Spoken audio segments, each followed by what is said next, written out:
Oi, pessoal, tudo bem? Que legal! Hoje não é o meu dia com a tecnologia, né? Essa vinheta ficou toda atrapalhada, eu não sei nem se deu som. Boa noite, gente. Tudo bem? Aqui eu também não ouvi o som.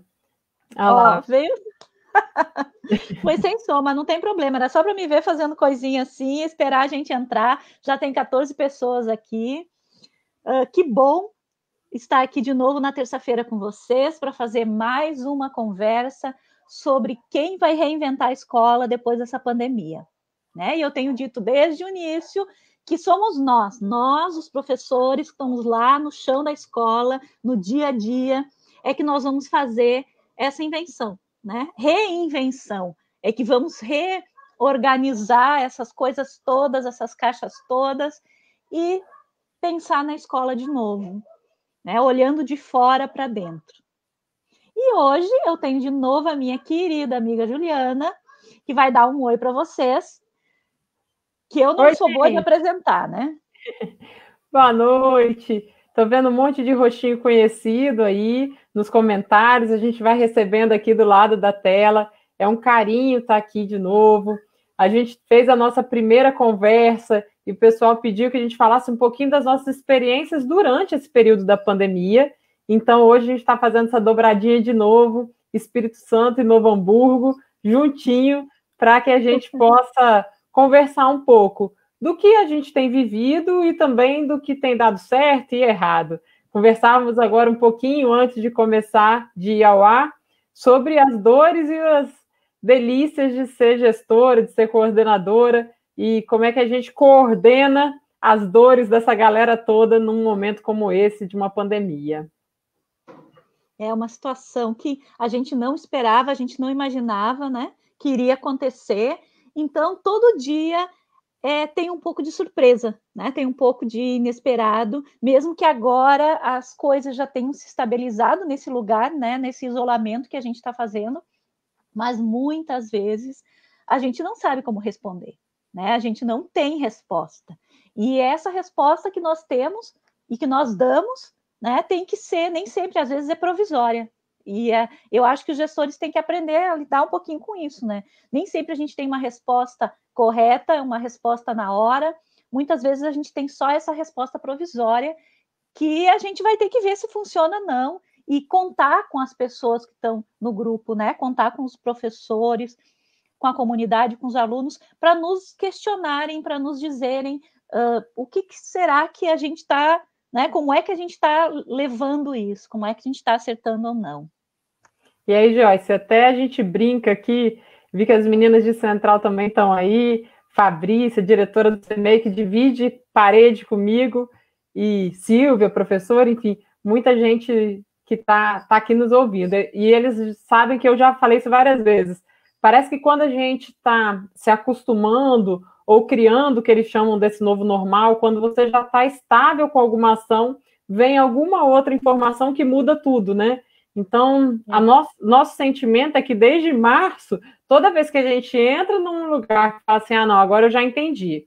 Olha, então agora a gente vai funcionar assim. E aí vem alguma outra troca que desestabiliza isso tudo. Então, assim, é um momento, como você falou, a gente não tem ideia, a gente não tem resposta, e a gente tem tentativa e erro, é o que dá para fazer agora. Então, a gente tem buscado experiências de outras pessoas que já erraram e acertaram, para que nessa tentativa e erro a gente use mais acerto do que erro, né? Ai, ai. Olha só, aqui na live tem um aluno nosso, o Arthur. Ele disse boa noite, Joyce, saudade do xingão. Nossa senhora, então assim, você sabe muito bem, Arthur, que meu xingão era sempre no carinho, né? Sempre com boas intenções atrás, que querido. E é bom a gente encontrar aqui, né, além de professores, todo mundo que está zapeando aí, que encontra, eu acho que pode passar também para dizer um oi, né? E aí a gente vai vendo, né, quem está chegando. Então, o nosso tema de hoje era esse, então, né? Essas vivências pedagógicas que a gente está tendo nos nossos locais de trabalho, nas nossas escolas, durante a pandemia. Então, para quem é de Novo Hamburgo, que já conhece um pouco a realidade, né, sabe que as escolas municipais não estão trabalhando com aula remota ainda, né? Esse período de afastamento que nós tivemos, que nós estamos tendo, foi para fazer a formação de professores, e as atividades que a gente tem oferecido para os alunos não são atividades que valem dias letivos ainda, são só atividades de formação de vínculo, né? Então, lá na Dolfina, eu vou contar um pouquinho, depois a Juliana vai falar como é que ela está fazendo na escola dela. Então, lá na Dolfina, a gente trabalhou muito pelo Facebook, que é o nosso canal maior de contato com os alunos e com a comunidade. E aí, nesse canal, a gente fez muitas postagens, muitas coisas, né? A gente compartilhou muito dessas questões dos órgãos de saúde, né? Logo que nós saímos, a gente fez uma campanha com todos os professores, dizendo para ficar em casa, né? Porque no início do isolamento, ninguém se entendia direito o que era ficar em casa, né? Então, a gente dizia, fiquem em casa, depois a gente fez uma campanha, usem máscara, depois a gente fez uma semana junina, que foi muito legal, que os professores fizeram vídeos com receitas juninas, com brincadeiras, e aí a gente foi postando histórias, contação de histórias, coisas que os professores estavam fazendo para se aproximar, então, da comunidade dos alunos. E aí, um dia, nós fizemos o primeiro recreio cultural, numa sexta-feira de tarde. Por quê? Porque na nossa escola, todas as sextas-feiras eram sextas-feiras de recreio cultural, que os alunos podiam se apresentar. E aí a gente pensou, bom, então vamos fazer essa apresentação virtual, e fizemos um recreio de meia hora, com apresentações dos alunos, dos professores, com vídeo, poesia, música ao vivo e tudo mais. E desde lá, toda sexta-feira a gente tem um recreio cultural. Se alguém de vocês quer conhecer um pouquinho do recreio, no último a gente teve violoncelo ao vivo sendo tocado por uma aluna. E no outro a gente teve gaita, né?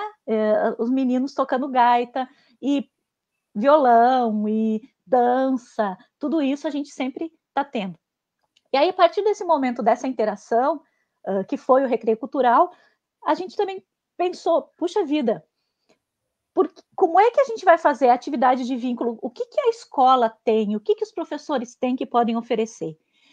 E aí, a primeira coisa que, quando a gente pensa em escola, a gente pensa em aula, né? Aula. Mas como é que a gente faz aula se nós não estamos na escola?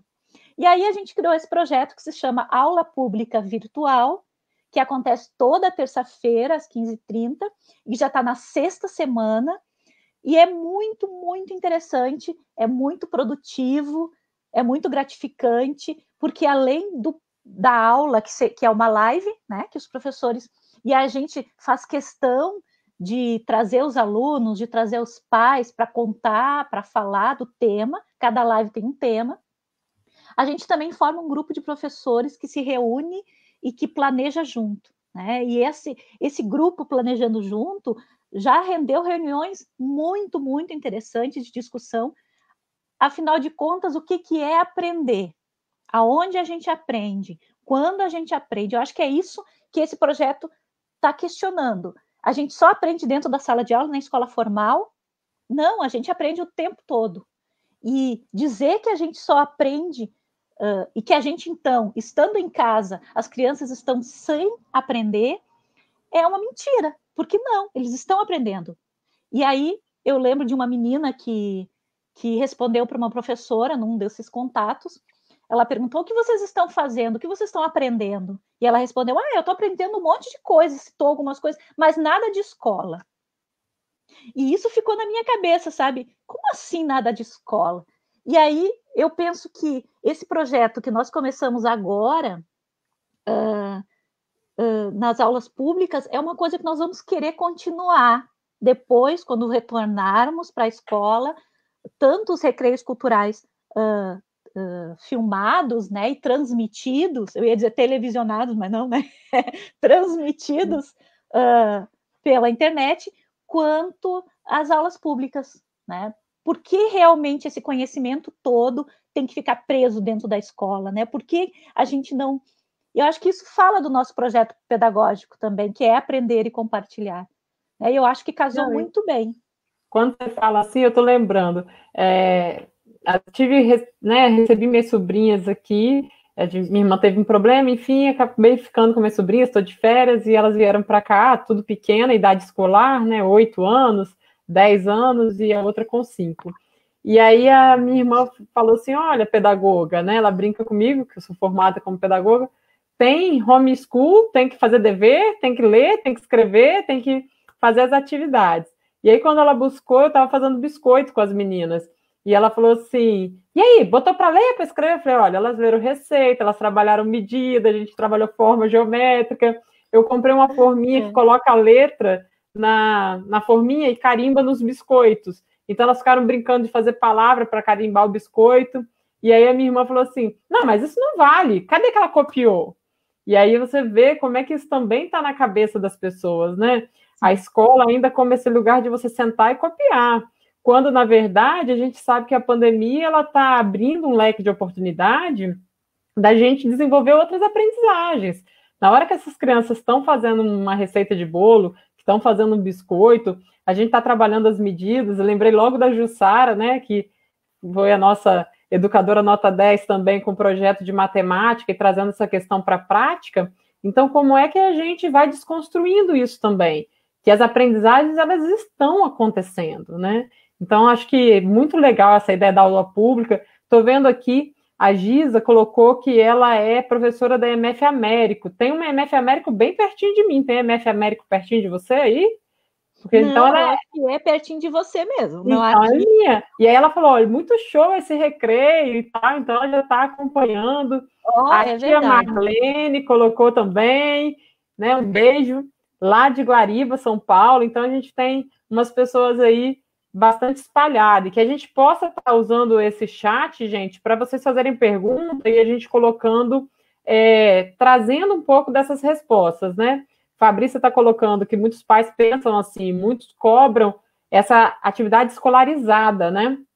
Que é essa atividade de um tempo remoto, assim. A gente não dá, e aí eu tenho falado isso o tempo inteiro, não dá para a gente querer aplicar virtualmente a aula que a gente aplicava na sala de aula, né, Joyce? A gente vai ter que repensar essas formas. E eu fiquei com dúvida, Joyce, aí você contando, antes de eu falar como a gente tem feito aqui, de duas coisas. O recreio, qual é a plataforma que vocês estão utilizando? Vocês selecionam antes esses alunos e usam uma plataforma como essa, a Stream, por exemplo, ou vocês deixam aberto? Como é que eles estão interagindo?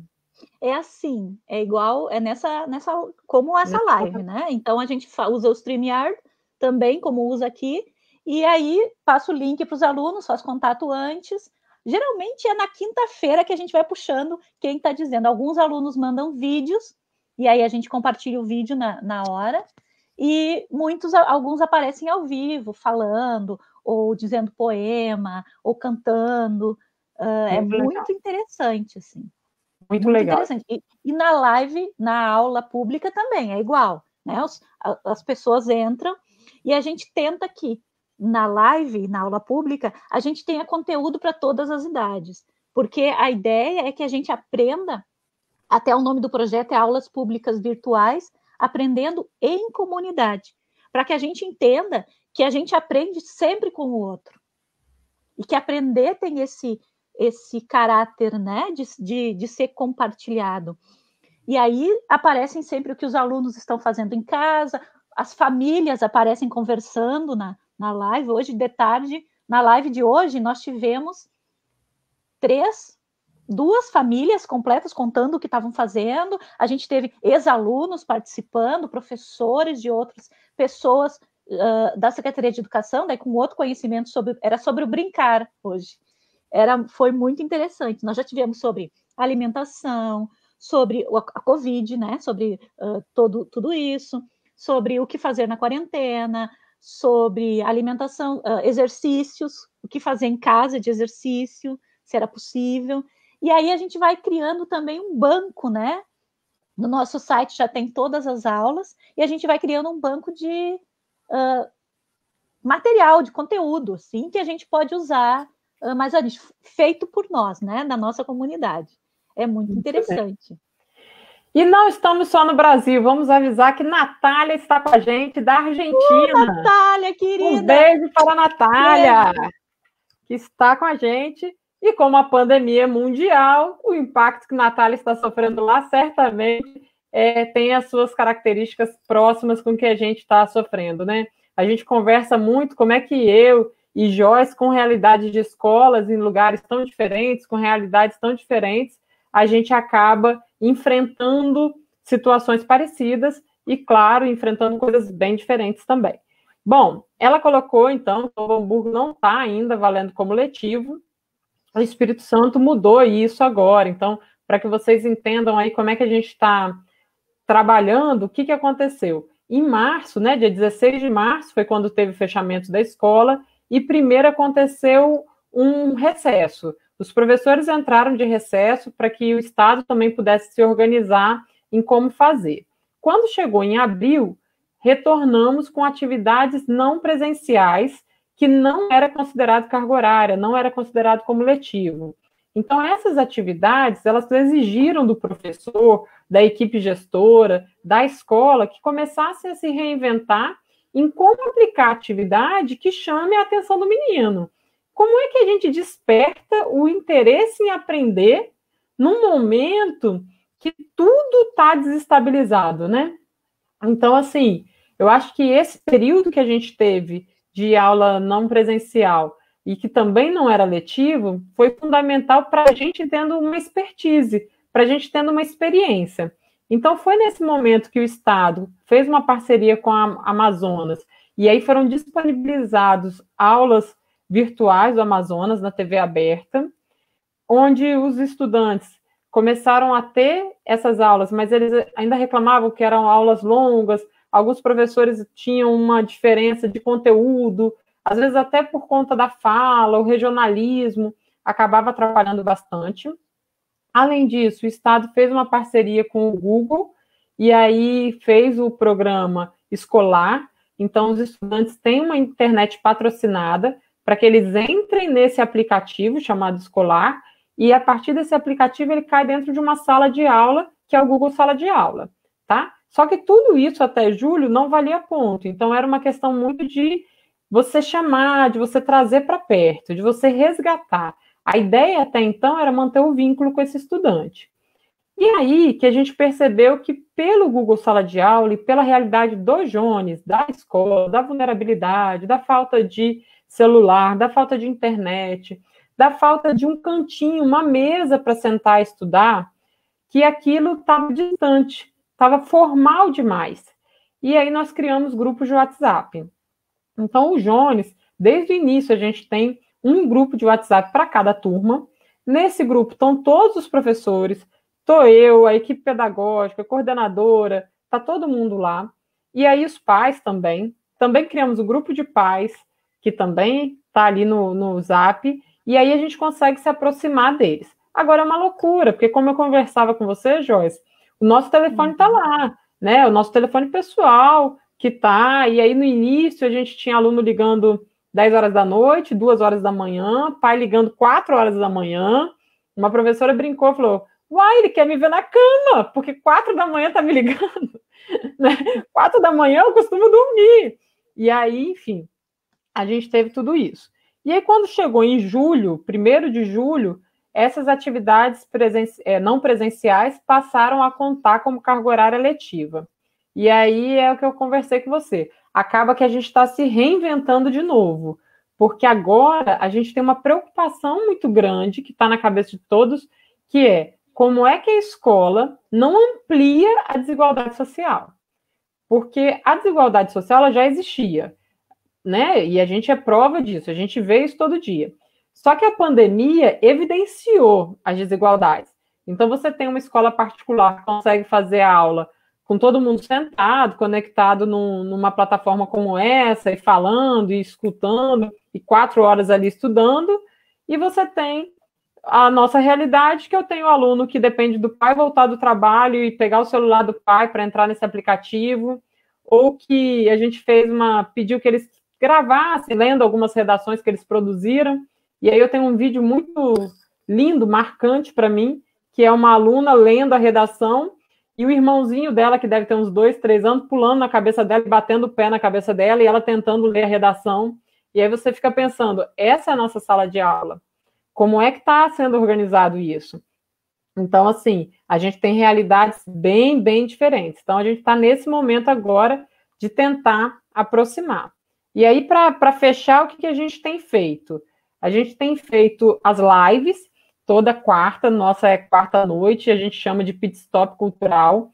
Então, essas lives, no momento, a gente está trabalhando com o tema de protagonismo e de pensar no empoderamento. Então, a gente fez uma live conversando sobre o tema feminista, fizemos uma live conversando sobre racismo estrutural, fizemos uma maravilhosa com a mãe de um aluno nosso, chamado Cleonice, que ela é advogada, e aí ela foi contando, negra da periferia, advogada, e ela foi contando como foi difícil.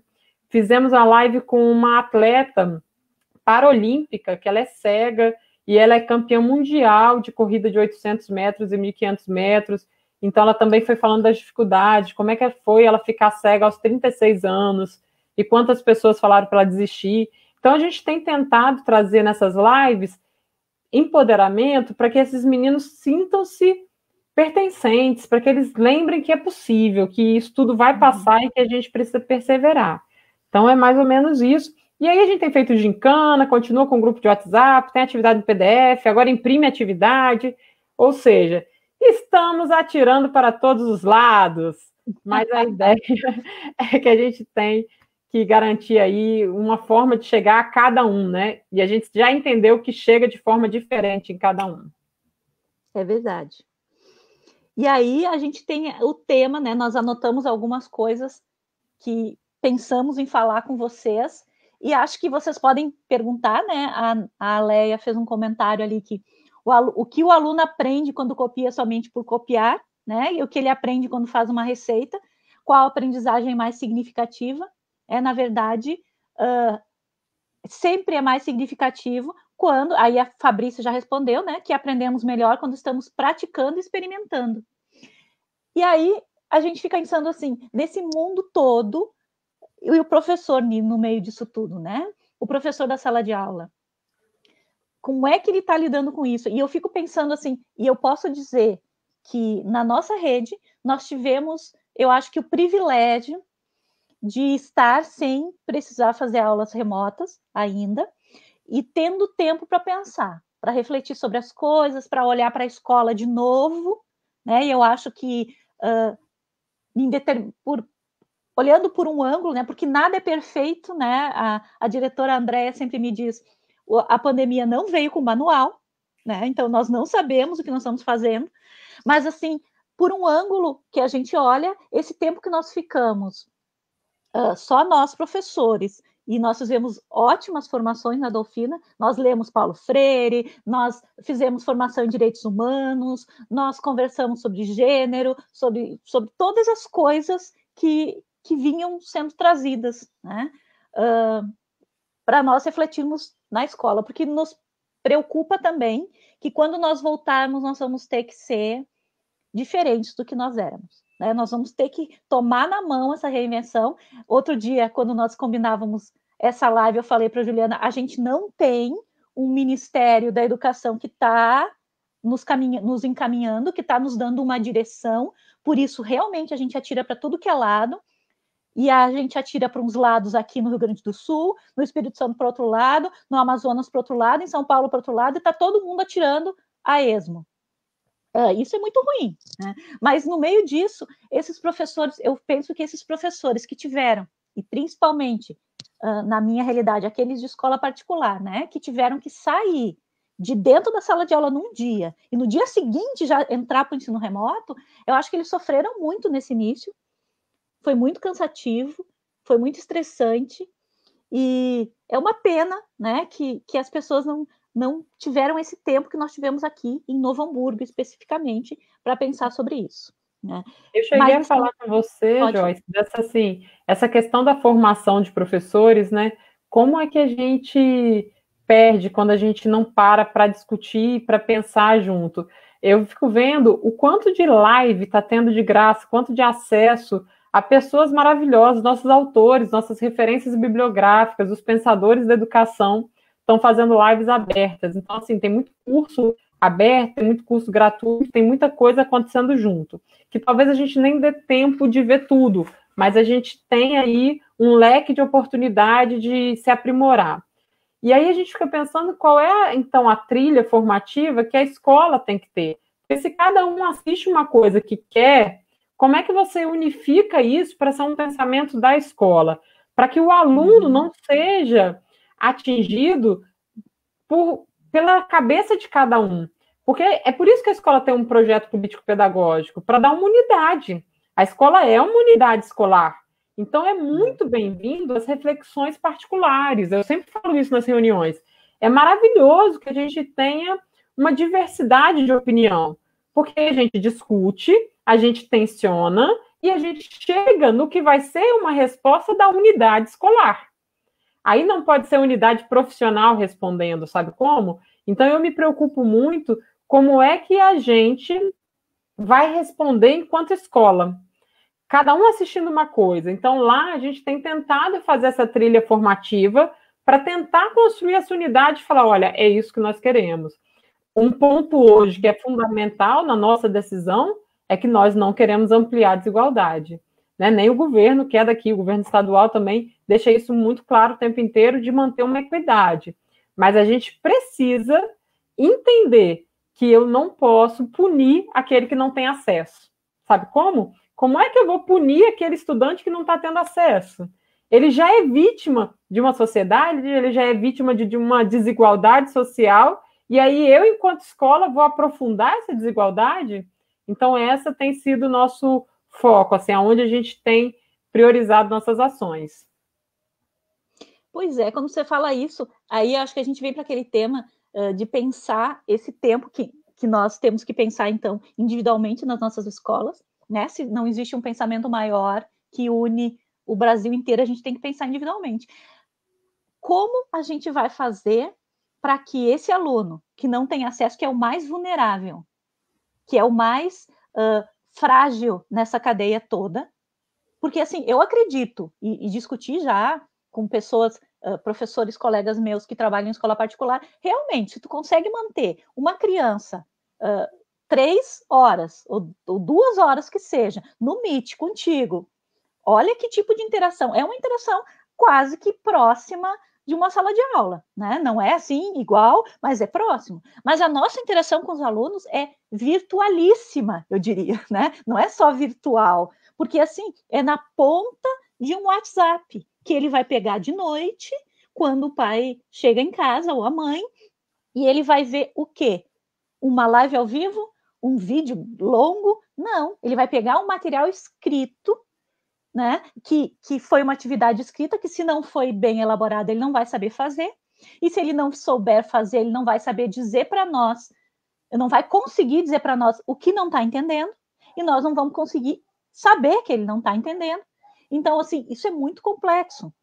E aí vem aquele ponto de em que lugar que nós estamos, que nós vamos nos colocar agora, que eu acho que cada unidade escolar, como a Juliana fala, tem essa possibilidade de pensar isso, em que lugar a gente vai se colocar?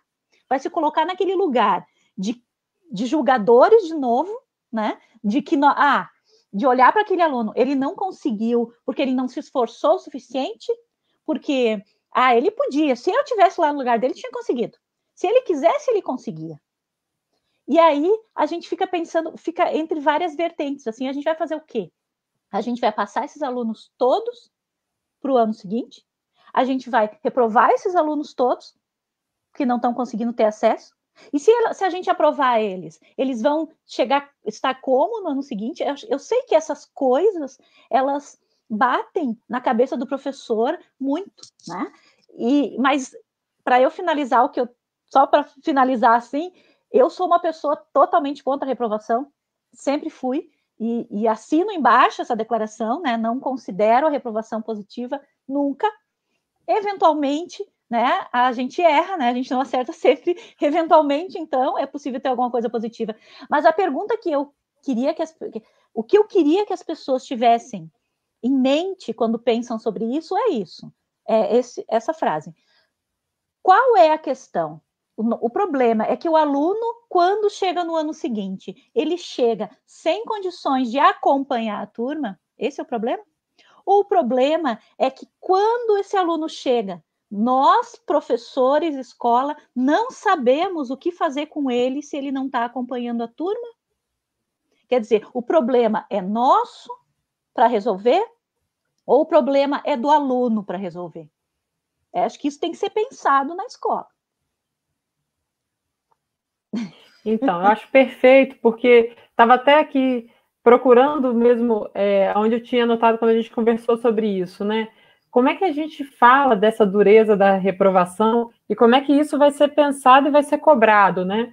Tanto a reprovação ou a aprovação sem conhecimento. O que precisa de a gente garantir para que esse menino vá ou fique? E como é que a gente está construindo isso? O que a gente tem feito agora? Então, assim, no nosso caso, acho que a gente está muito... Agora, dia 14 tem o primeiro conselho de classe, né? A gente não... A gente agora vale nota. A gente agora é letivo, vale carga horária. E aí, como é que a gente tem discutido isso? Então, assim, no primeiro momento era garantir mesmo que a gente chegue a esses estudantes. Então, por isso as atividades impressas tiveram que chegar também. Mas quando a gente fica pensando nisso, é muito cruel com o estudante, porque você não está garantindo que você saiba qual é a condição que ele tem lá.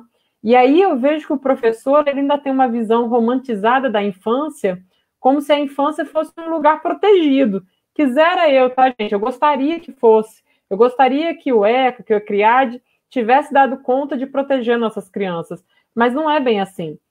Então, o que eu vejo? E aí, eu acho que eu me enrolei aqui, mas eu vou tentar alinhar de novo o pensamento. O professor está sofrendo muito com essa pandemia. Está muito difícil. Em especial, a mulher. Está sendo muito difícil ser mulher em home office. A maioria das professoras tem filhos pequenos que estariam em algum lugar para que você estivesse trabalhando. Então, uma coisa é quando você não está em casa e seu filho está sendo cuidado por uma outra pessoa, pela avó, pela creche, em outro lugar. Outra coisa é você estar em casa com o seu filho pulando, pedindo atenção, pedindo comida, pedindo para ir ao banheiro, e você tentando se ajustar nesse home office, fazendo a sua carga horária, porque a princípio você está recebendo por ela e tentando trabalhar.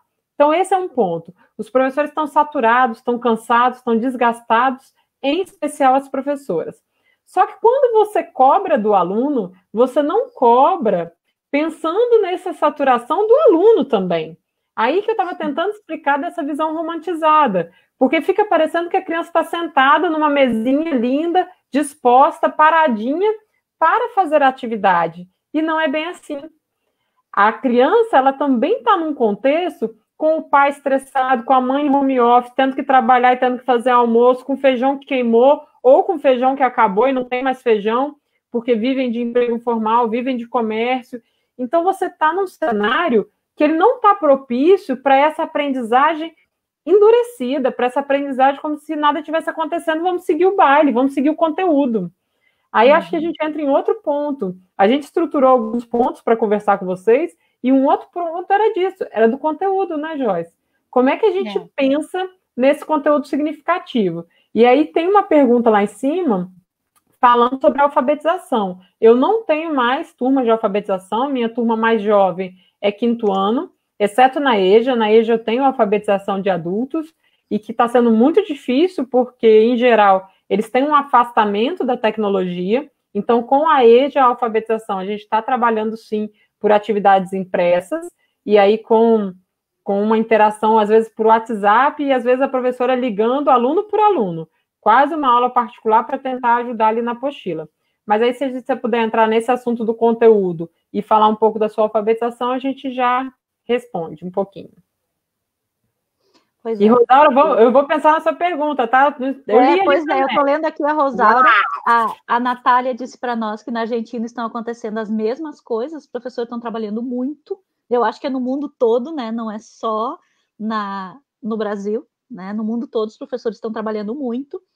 E aí eu fico pensando nessa individualidade. Eu acho que é um momento dos professores olharem mais para o coletivo. E eu fico me perguntando por que a gente ainda tem que manter essa estrutura tão enraizada de turma, de ano, de por que que a gente agora, que está nesse momento, não pode pensar um pouquinho mais adiante? Né? Se tem 3 turmas de primeiro ano na escola, por que que cada uma tem que ter um planejamento diferente? Por quê? Porque os 3 professores não podem se juntar e se ajudar e produzir um material de melhor qualidade? Né? Porque, assim, vamos e viemos, né? A gente não tem como dizer hoje, a minha turma A é diferente da turma B. Como é que tu sabe disso? Que está diferente? Nós não temos como saber, nós temos que perder essa ilusão, né? De que a gente consegue diagnosticar aluno a essa distância, nessa situação que nós temos. Diferente do pessoal, eu acredito que da escola particular, que tem o aluno ali todo dia, na frente do... Pode até conseguir diagnosticar melhor, mas nós não temos essa condição. A gente não tem ideia de como é que esse aluno está. Então, tudo que a gente faz é meio genérico, né? Agora, aí a gente corre o risco de, nessa loucura toda, a gente fazer atividades, gastar material, gastar papel, cabeça da gente, e fazer atividades ruins, né? Atividades que não fazem de cópia ou de repetição, ou de fazer, que não vão fazer esse aluno pensar. E aí é um ponto que eu tenho pensado muito nisso, né? Como é que esses alunos estão? Que tipo de aluno a gente está formando na escola que não consegue aprender sozinho? Claro, a gente não consegue aprender sozinho, a gente aprende no coletivo. Quer dizer, eu não estou desdizendo o que eu disse antes. O que eu quero dizer é que os alunos sem iniciativa de aprender. Os alunos, os pais, todo mundo espera que o professor diga: aprenda isso, aprenda aquilo. Quer dizer, a gente aprende o tempo todo. Eu acho que é isso que nós estamos tentando falar na Dolfina, que a gente está tentando pensar. A gente aprende sempre, o tempo todo. O que a gente precisa é ter essa iniciativa de organizar esse pensamento, de escrever, de rabiscar, de desenhar livremente. Né? E contar para os outros o que nós estamos aprendendo. Desejo, vontade. Desejo. Mas na escola, a gente leva os alunos tão apostilados, né? Tão fechadinhos, que agora que eles não estão tendo nada, eles não sabem. Eles dizem o que para nós? Ingenuamente, né? Eu não aprendi nada de escola. E aí a gente tem que chorar, e eu choro nesse momento. Quando a gente acha que existe um aprender da escola e um aprender da vida. Como a gente separou isso? Como a gente está deixando esse negócio tão longe um do outro que ninguém sabe mais funcionar porque não tem alguém dizendo: copia, repete, né? Escreve, lê. E é isso que... fazer agora uma divagação. Na semana passada, a gente teve uma live aqui no canal, na terça-feira, com os alunos da Dolfina, que falaram como se sentem em relação às assembleias. Era isso, eu trouxe eles para falar sobre isso, né? Para falar sobre assembleias, sobre participação e tudo mais. Como eles se sentem participativos. E aí eles vieram com outra coisa para mim, né? Eles disseram o quê? Que falaram, quando eu propus esse tema, o que veio na cabeça deles? Não as assembleias, mas a iniciação científica, aonde eles podiam pensar numa pergunta, aonde eles podiam fazer uma pesquisa daquilo que eles quisessem. E dentro da constituição deles, aquilo é muito mais importante que a Assembleia. Claro que a Assembleia é importante, né? Mas isso significa muito mais para eles, porque eles puderam ser donos desse conhecimento. Então, eu acho que é nisso que a gente tem que pensar também na escola. Como é que a gente vai... Quando voltar, né? Porque se as escolas não fizeram isso antes, não é agora na pandemia que vão conseguir fazer, né? Porque os alunos vão continuar esperando. Mas quando voltar para suas escolas, que tipo de aluno é esse que nós estamos formando? Que depende tanto da gente, até para escolher a cor da caneta que vai escrever. Mas isso não é deles, isso é nosso. É nossa culpa que eles perguntem: é de lápis ou é de caneta, professora? É nossa culpa. É a resposta da professora, né? Eu lembro quando eu comecei a alfabetizar, eu sou pedagoga e aí tive experiência na alfabetização. E aí, às vezes você ia fazer essa parte, eu trabalhei num projeto de correção de fluxo, chamado GEMPA, um projeto maravilhoso da professora Esther Pilar Grossi, sou apaixonada por ela, e ela que me ensinou, eu falo que depois de passar pelo GEMPA, que eu carrego a bandeira de que todos podem aprender, porque ela traz isso muito forte, a marca do projeto dela é todos podem aprender.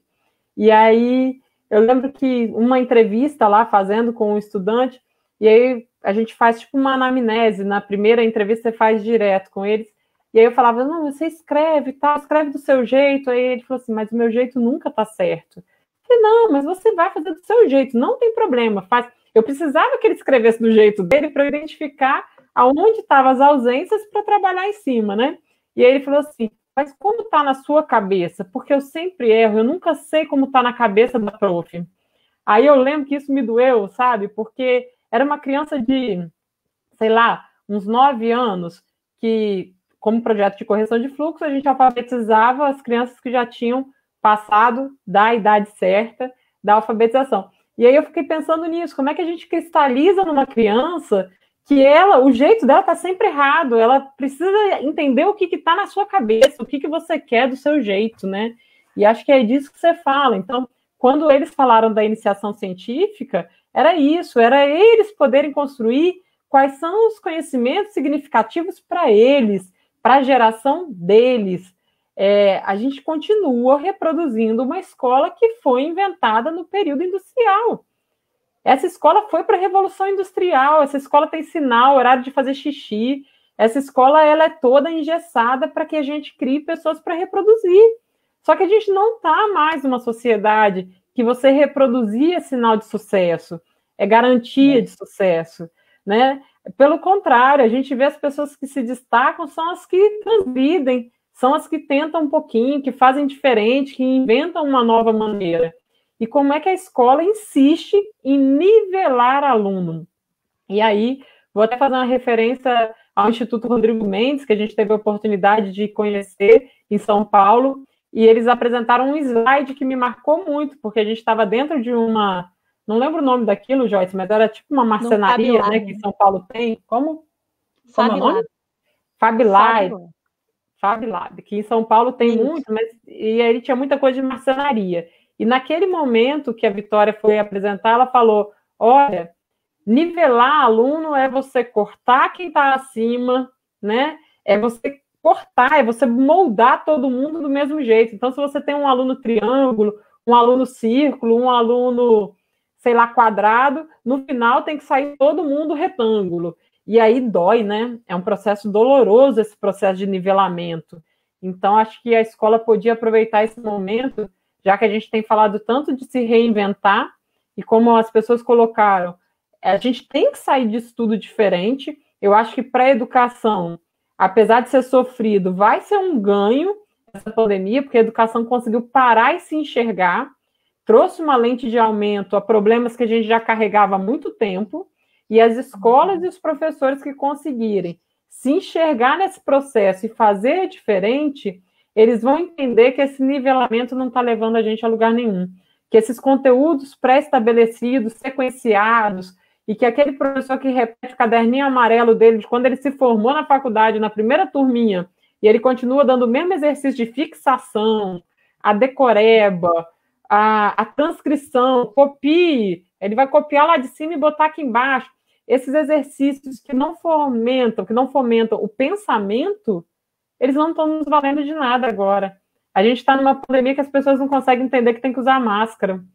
Sabe, a gente está numa pandemia que as pessoas não conseguem ter uma leitura crítica do que vem num jornal ou do que vem num anúncio, numa live. E isso tem feito falta, tem talvez colocado em risco a nossa própria humanidade, né? Pois é verdade. Assim, gente, a Rosaura colocou aí nos comentários um link para um material que ela escreveu sobre alfabetização, que é um material que a gente está usando lá na Dolfina para conversar com os professores. Eu acho que é muito bom. Então, quem tem dúvida sobre isso, corre lá com ela, porque não sei se nós vamos conseguir dar conta dessa pergunta, né, Juliana, assim. Mas para a alfabetização, assim, acho que é mais do que nunca ter esse entendimento, né?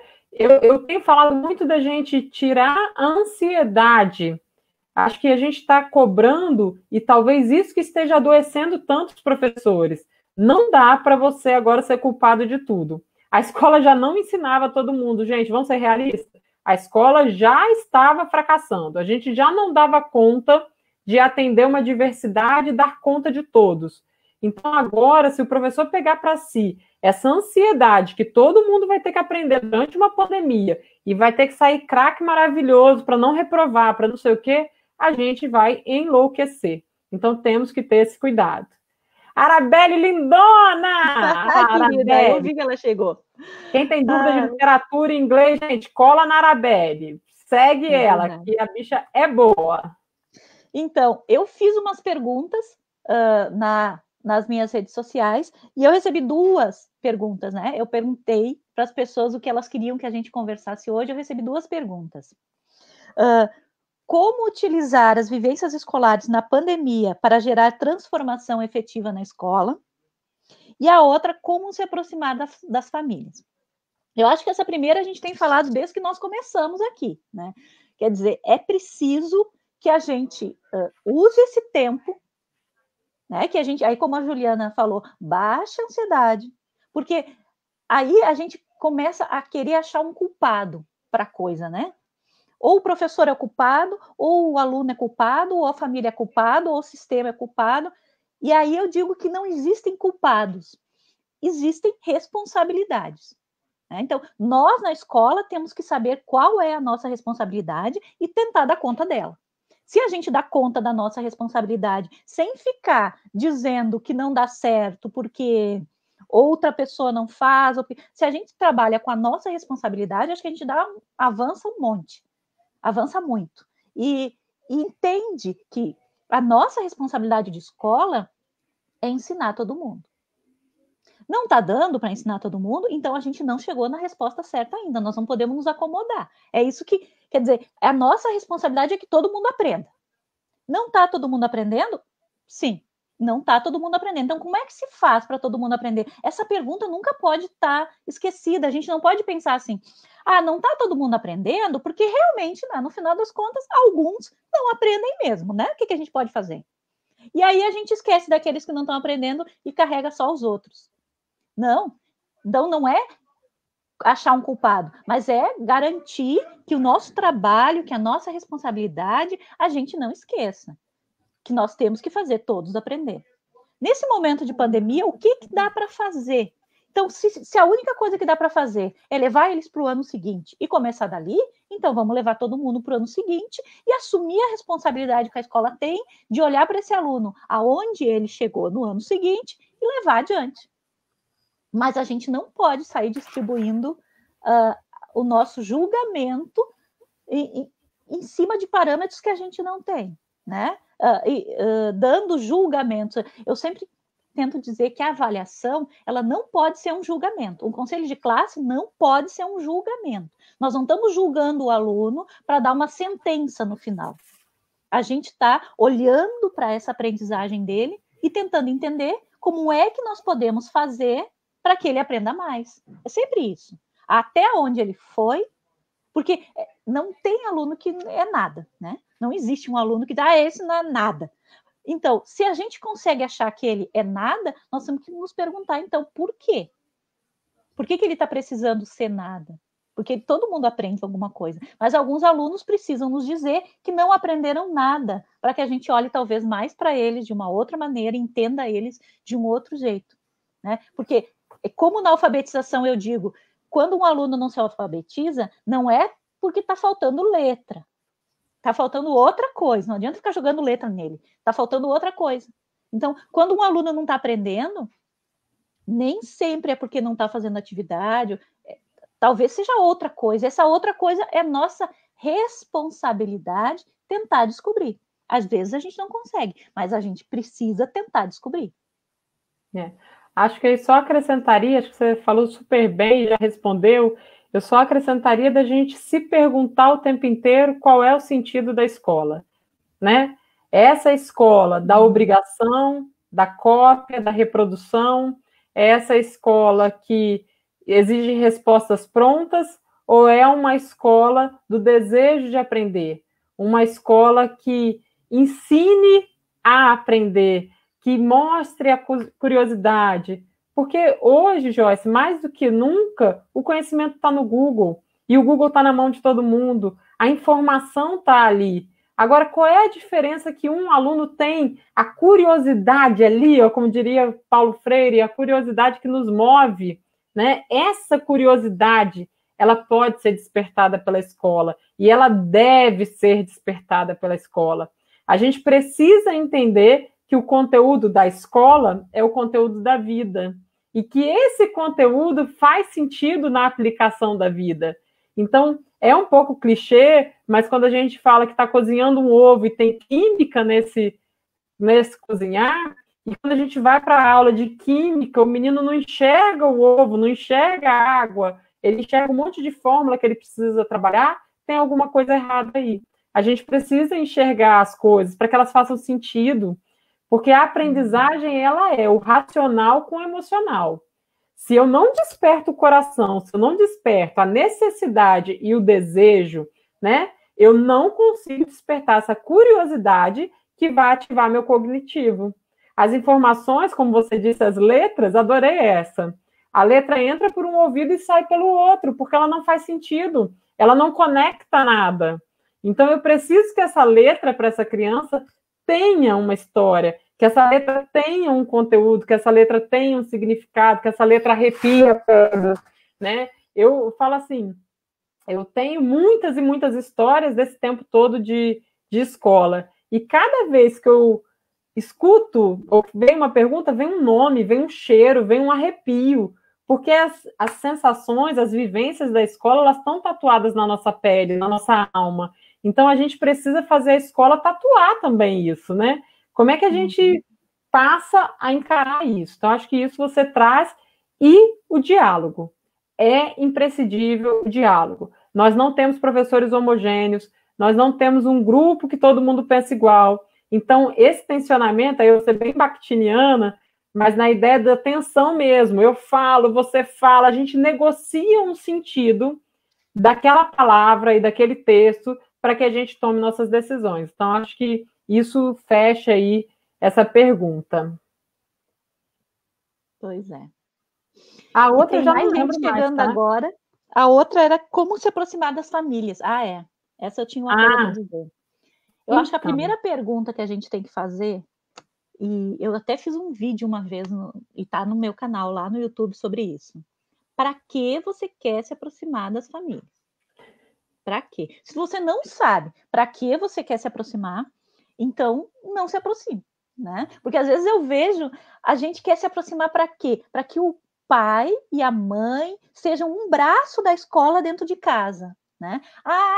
Paizinho, mãezinha, você precisa ajudar seu filho. Aí eu fico me perguntando, quer dizer, essa é a aproximação que tu quer? Quer dizer, que ele também seja um aluno teu, o pai e a mãe, que façam aquilo que tu manda com a criança. Porque se eles não fizeram o que tu manda com a criança, é por isso que ele não está se alfabetizando, não está aprendendo. Então, o que é se aproximar das famílias? Porque quando a gente se aproxima de alguém, a gente tem que se aproximar para ouvir o que essa pessoa tem para dizer. Não para moralizar aquele comportamento. Eu acho que a escola tem muito disso, né? Eu vou chamar os pais para uma reunião de início de ano para dizer para eles como é que eles têm que fazer. Como que eles têm que ser em casa, como que eles têm que fazer com seu filho, e a gente não ouve nada, né? Não ouve quais são as histórias que eles têm, não ouve nada, a gente só... E aí a gente reclama que ano após ano, cada vez menos pais vão para essas reuniões chatas. Por quê? Porque se tu foi numa reunião, tu já sabe como é que é, né? Tu já sabe como vão ser todas as reuniões até o final do ano escolar. Por quê? Porque não existe uma troca. Então, acho que a primeira coisa em pensar em se aproximar das famílias, tu tem que saber por que é que você quer se aproximar da família. O que tu quer com isso? Porque se tu quiser um ajudante em casa da escola, então não se aproxima, né? Porque tu não vai conseguir nada. Ou mais alguém para você dividir a culpa, né, Joyce? Vamos dividir isso, a culpa, né? Então, assim, eu concordo com você, acho ótimo essa clareza. Para que você quer, minha gente? Vamos chamar a família para quê? Eu, assim, tenho um relacionamento maravilhoso com as famílias lá da escola hoje, mas porque a gente desconstruiu essa questão das reuniões serem só para criticar e para bater. Não, no Jones, nós não chamamos a família para falar, pai, ele não faz nada em sala de aula, ele não copia o dever. o que o pai, dentro da casa dele, vai ter ação sobre a escola. Então, assim, a gente precisa entender onde é esse papel. Pai e mãe é parceria, sim, maravilhoso. Jussara, eu falei de você no início, falei das costuras da matemática da nossa vida. E a gente está vendo aqui, vocês são lindos, gente, ó. Ai, amo vocês. Então, assim, a gente está sempre nessa história de chamar a família para colocá-la no lugar de culpa também. A escola não deu conta de ensinar seu filho, pai, mas é porque você não acompanha o dever de casa. Dever de casa da criança, gente. Quem tem que saber de fazer o dever, o professor tem que mandar um dever que o menino dê conta de fazer em casa. Porque se ele não dá conta de fazer em casa, não deveria ser um dever de casa, minha gente. A gente precisa começar a pensar um pouco e refletir. Acho que família é importante, relação junto é ótimo. Durante a pandemia tem sido fundamental. E aí eu falei, né, já está todo mundo com o nosso celular particular, não sei até que ponto isso é loucura ou não, mas eles também se sentem tão acolhidos de saber que você tem ali, tem como mandar uma mensagem para a diretora, tem como mandar uma mensagem para o professor, e a gente tem conseguido fazer essa união aí. Mas não é uma família para a gente só chamar, reclamar e criticar. Pois é. Eu acho que a gente tenta também, na Dolfina, trazer essas famílias para a escola, mas para entrar na escola, né? Não ao contrário, para a escola entrar para dentro da casa deles, assim. É claro que existem casos e casos, né? Existem casos que tu precisa falar com a família individualmente para algumas situações, e aí é responsabilidade da escola, tem que ser feito, sim. Né? Mas o que eu digo é que isso precisa estar claro para as pessoas, assim, não é mesmo como a Juliana disse, ficar dividindo a culpa e ficar colocando, eu não estou dando conta porque lá na casa, né? Não, quer dizer, se está precisando ser uma coisa diferente, a gente tem que mudar as coisas também, né? Dentro da... Aqui a gente vê que alguém que não concordou com a gente, ó. A família deve sim participar das tarefas. O que eu fico pensando... Mas, Karen, não é assim, isso que a gente quis dizer. O não concordo é muito bem-vindo, tá? E que a família tem que acompanhar, sim. Eu sou mãe e acompanho. O que a gente está dizendo, por exemplo, quando eu falei do dever de casa, é que a gente tem, às vezes, professor que quer ensinar um conteúdo novo e manda um dever de casa surreal, que as crianças não dão conta de fazer. E na nossa realidade aqui, eu tenho um monte de pai analfabeto. Então, acaba sendo injusto a gente mandar uma atividade que a família não dá conta de acompanhar. O dever de casa tem que ser para que a criança estabeleça essa rotina de estudo, e quem vai estabelecer vai ser essa família, mas a gente precisa apoiar essa família em como fazer. Então, por exemplo, eu já tive aluno de eu atender e de eu ver que o aluno estava com muito sono de manhã. E aí, o aluno dormindo na sala, aquela coisa toda, e a gente chamou a família para compreender. E ao chamar, a mãe falou, olha, mas ele vai dormir 3 horas da manhã todo dia, porque ele fica vendo jogo, porque ele fica no celular, fica no Free Fire, aquela coisa toda. E aí eu falei, mãe, tira o celular dele. Não, mas ele não deixa. Eu falei, mãe, tira, põe embaixo do seu travesseiro. Você vai dormir, você vai pegar o seu celular e vai falar, boa noite, estou indo dormir. Põe seu celularzinho lá embaixo do travesseiro e dorme, mãe. Porque a regra da casa é a família que estabelece. E aí os meninos ficam enlouquecidos, porque eu dou várias ideias para as mães. E aí entra um outro ponto que eu acho importante a gente falar, é que o que é óbvio para mim não é óbvio para o outro. E a escola precisa pensar nisso. Então, assim, para mim, Juliana, com a educação que eu tive, com a formação que eu tive, é óbvio que eu vou retirar o celular do meu filho. Mas é tranquilo. Eu tenho uma filha de 19 anos, que lá com seus 14, 15, eu fazia isso direto, pegava o celular e levava para o meu travesseiro. Agora, para esta mãe que ouviu, não era óbvio. Ela vem de uma outra realidade, de uma outra formação. Então, a gente pensa que a escola é parceira quando a escola dá dica, quando a escola conversa, quando a escola pensa junto. Mas não só quando a escola joga e empurra a responsabilidade. Sabe? A gente coloca dessa questão da escola. Silvinha é professora lá da escola. Falou, fala mesmo. Dou altas dicas, não, Silvinha? Os meninos ficam para morrer. Eu falo, mãe, o que ele gosta de fazer? Então é isso, mãe, vamos negociar isso. Ele gosta? Tira isso. Até essa é uma parceria. Agora, por que a gente precisa compreender disso? Não é óbvio para todo mundo. E aí a gente precisa deixar de ser uma escola picuinha, uma escola que chama só para reclamar e que a mãe vai lá 10 vezes ouvir que o menino não faz nada dentro de sala de aula. Sinceramente, gente, se ele não faz nada dentro de sala de aula, não é um problema da família, é um problema da escola. Como é que está sendo essa aula? Como é que está acontecendo? Chama esse menino no particular, compreenda, para que a gente consiga ampliar e melhorar essa relação interna, né? Mas foi mais ou menos isso que a gente quis. Isso. Porque, assim, a Karen, querida, a Karen tá sempre nas minhas lives. Não quero ficar de mal com a Karen.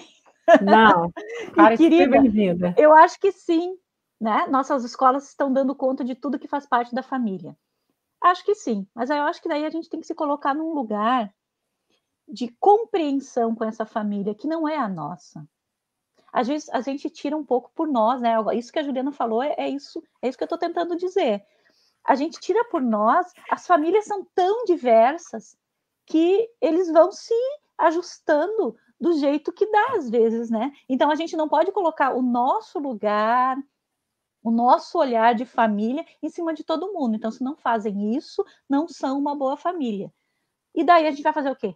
Não vai fazer mais nada, porque nós não temos nenhuma maneira de interagir com essa família, de transformar essa família. A gente não vai conseguir.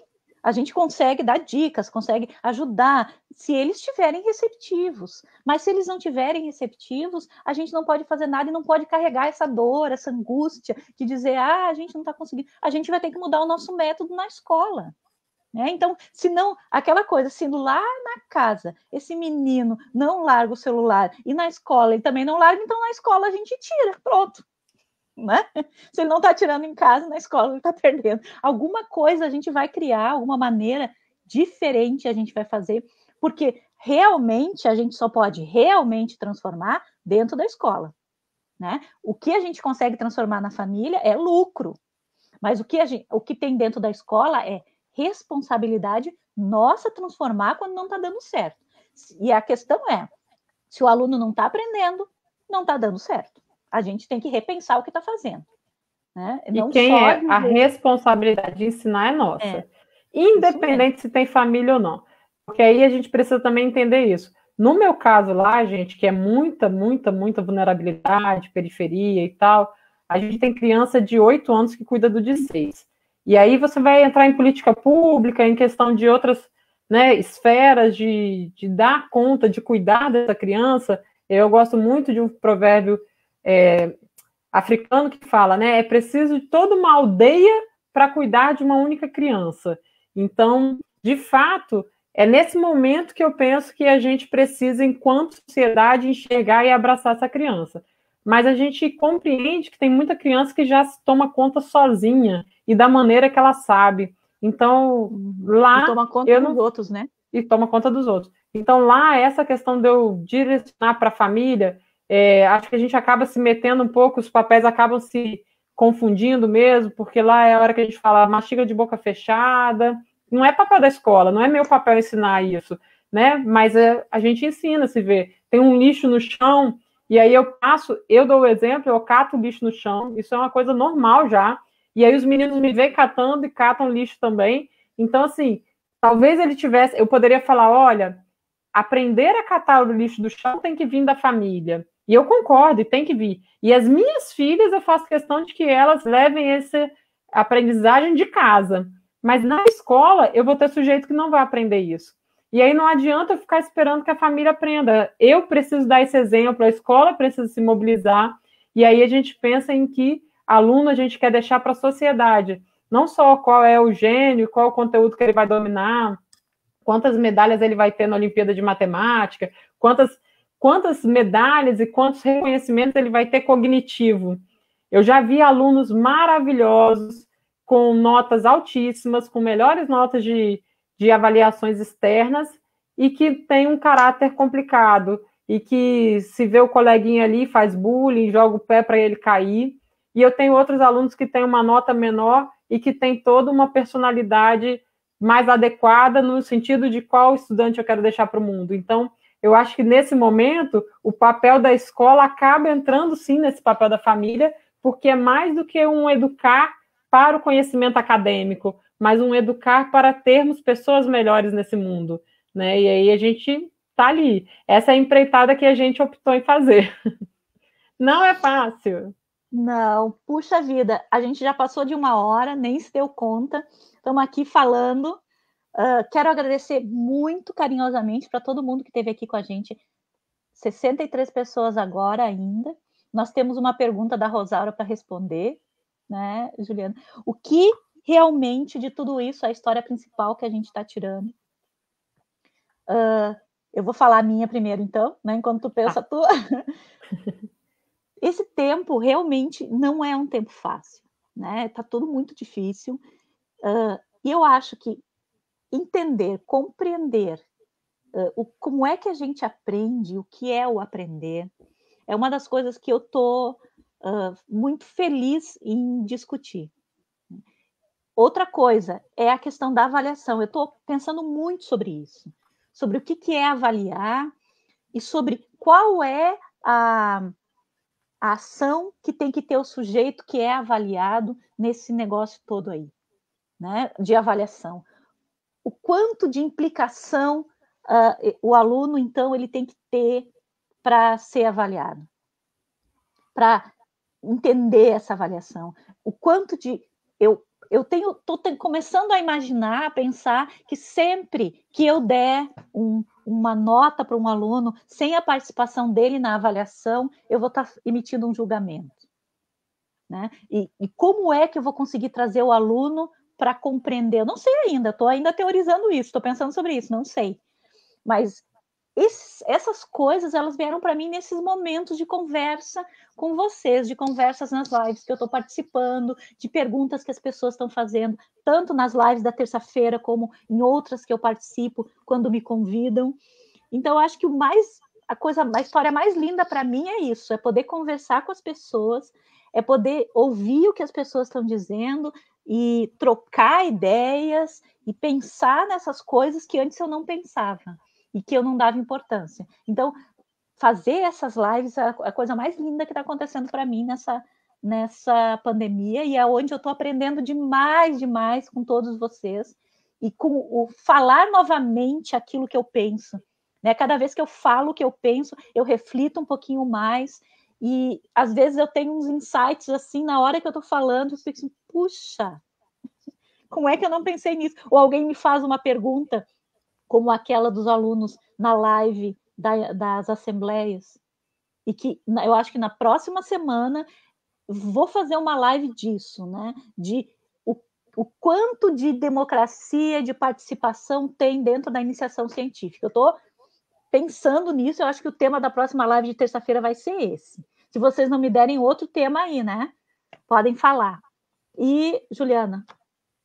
Então, acho que é uma pergunta linda. A Rosário é poética, né? Ela faz pergunta, ela põe a gente assim, ela estreita a gente, mas ela estreita com muita poesia, muito bonita a pergunta, né? Qual é a história que a gente quer deixar enquanto educadora?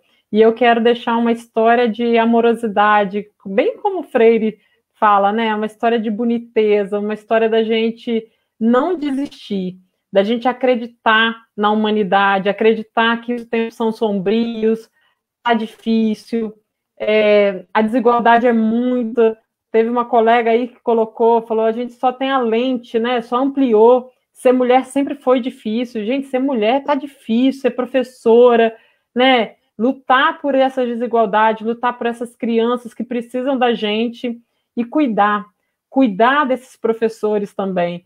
Porque aí, no meu caso, como eu estou na função de diretora, eu estou um pouco mais distante dos meninos. Eu preciso cuidar da minha equipe para que a minha equipe cuide dos meninos. Mesmo que eu esteja nos grupos de WhatsApp, mesmo que eu pego meu telefone, eu ligo para pai, eu ligo para estudante, eu ligo para saber a opinião deles e para saber o que está dando certo, o que está dando errado. Eu bato papo com eles. Então, eu sou próxima dos estudantes. Mas eu entendo que a minha função de gestão é de cuidar da minha equipe, porque é essa equipe que está ali na linha de frente com eles. E eu vejo quão desgastados estão. Então, eu quero ser lembrada como uma educadora que tentou baixar a fervura. Eu não quero que o leite derrame, sabe como? Então, dá aquela diminuída no leite. Eu sou do tempo do leite saquinho ainda, gente. E aí, o leite saquinho, quando ele está fervendo, ele vai derrubar e vai sujar o fogão e você vai ter que limpar. Então, você diminui um pouquinho o fogão para que ele baixe essa fervura. Eu quero ser lembrada por isso, por uma educadora que acredita nas pessoas e que, por mais difícil que seja, acredita na força do coletivo, para que a gente realmente um dê a mão para o outro ali e se ajude nisso. Eu quero sair dessa pandemia melhor do que eu entrei. E eu acho que isso que a Joyce falou, da gente conversar, e pegar ideias e se conectar. Eu melhorei muito na tecnologia, muito. Então, assim, eu me sinto muito mais próxima das pessoas. A gente está conversando com pessoas aqui de tantos lugares diferentes do Brasil, eu me sinto do lado de vocês. Então, eu quero isso. Não sei se eu vou conseguir, não, entendeu, Joyce? Porque, assim, eu sou amorosa, eu sou sorridente, mas eu dou meus upa! E converso e sou firme também, porque a gente se faz nesse dia a dia, né? E a gente não pode deixar nenhum para trás. Então, é a força agora de como buscar todo mundo, mas sem que essa força seja muito além do que os professores aguentam, porque os professores são pessoas também. Então, a gente precisa cuidar deles direitinho, com muito carinho. É verdade. Eu também pareço ser calminha, mas como disse o meu aluno, o Arthur, bem no início da live, estou com saudade do xingão. É isso aí. Isso, né? Então, Uepa. Na semana que vem, então, terça-feira de novo, nós vamos ter uma outra conversa. Acompanhe nas redes que eu vou lançar um card aí com outro tema. Mais adiante, a gente chama a Juliana de novo, se ela estiver disponível para fazer outra conversa sobre um outro assunto. Escrevam aí se vocês têm alguns temas interessantes que vocês querem ouvir. E entrem no meu canal no YouTube, agora vou fazer propaganda. Entrem no meu canal no YouTube, se inscrevam, né? Eu ainda não passei das 200 pessoas, mas, quem sabe vocês aí vão tudo lá e é muito fácil de encontrar minhas redes sociais, porque tudo é só Joyce Lamp, né? Joyce Lamp, não tem como perder. Escrever Joyce Lamp aparece em tudo, né? Tanto no Instagram, como no Facebook, como no YouTube. Um beijo carinhoso para todo mundo, um abraço no coração de vocês, aguentem firme aí e vamos conversar de novo na próxima terça. Beijo. Joyce, agradecer a você também, agradecer o convite, é sempre uma honra conversar contigo, aprendo muito, sou a rainha dos papeizinhos, então eu saio das lives também cheia de papelzinho escrito, tá, gente? Mas porque são aprendizagens. Um beijo maravilhoso para todo mundo que está nos acompanhando aí. Adoro estar com vocês, viu? E a gente vai se encontrando mais por aí também. Beijo, beijo. Obrigada, Joyce.